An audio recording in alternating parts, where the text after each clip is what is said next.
সিঁদুরের মূল্য ৪৬৬ নম্বর পর্বটি দেখতে হলে আমাদের চ্যানেলটিকে সাবস্ক্রাইব করে সম্পূর্ণ ভিডিওটি না টেনে দেখতে থাকুন। আজকের পর্বের শুরুতেই আমরা দেখি মিশ্রি খুব আফসোস করছে। সে ভাবছে তারা কেন আগে থেকেই অর্জুনকে সব সত্যি কথা বলেনি। ঠিক তখনই অনামিকা সবাইকে ডাক দেয়। সবাই এক জায়গায় জড়ো হলেও অর্জুন সেখানে উপস্থিত থাকে না। পরে জানা যায় সে ব্লুটুথ লাগিয়ে গান শুনছিল না, বরং অভিমন্যুর হাসপাতালের চুরির ঘটনাটা নিয়ে ইন্সপেক্টরের সাথে ফোনে কথা বলছিল। এরপর অনামিকা সবাইকে একটি বড় সুখবর দেয়।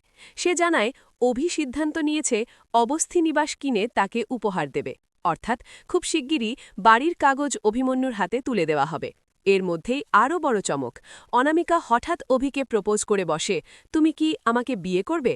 সবাই অবাক হয়ে গেলেও শেষ পর্যন্ত রাজি হয়ে যায়। তখনই ঘোষণা করা হয় যে আগামীকাল থেকে বিয়ের সব অনুষ্ঠান শুরু হবে। প্রথমে ককটেল পার্টির কথা বলা হলেও পরে ঠিক হয় সবকিছু শুরু হবে পূজা আর আরতি দিয়ে। পরদিন সকালে পূজার সময় মিশ্রিকে দায়িত্ব দেওয়া হয় অনামিকা আর অভির নজর উত্তোলনের। অন্যদিকে অর্জুন খুব চিন্তিত হয়ে পড়ে। সে মনে করে অনামিকা নিজে থেকে কখনো থামবে না, কিন্তু মিশ্রি তাকে সাহস দেয়। সে একটি পিঁপড়ের দিকে দেখিয়ে বলে, দেখো, পিঁপড়েটা বারবার পড়ে যাচ্ছে, কিন্তু তবুও আবার উঠে চেষ্টা করছে। আমাদেরও ঠিক এভাবেই চেষ্টা চালিয়ে যেতে হবে। এদিকে গোপনে একটি বড় পরিকল্পনা করা হয়।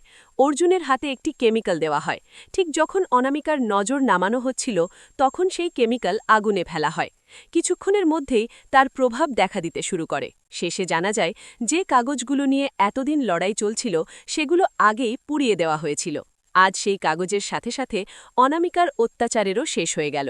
এখন অনামিকাকে এই বাড়ি ছেড়ে বেরিয়ে যেতে হবে। তাহলে বন্ধুরা, আগামী পর্বে কি সত্যি অনামিকা হার মানবে, নাকি আবার নতুন কোনো চক্রান্ত করবে? জানতে হলে অবশ্যই পরের এপিসোড মিস করবেন না। সিঁদুরের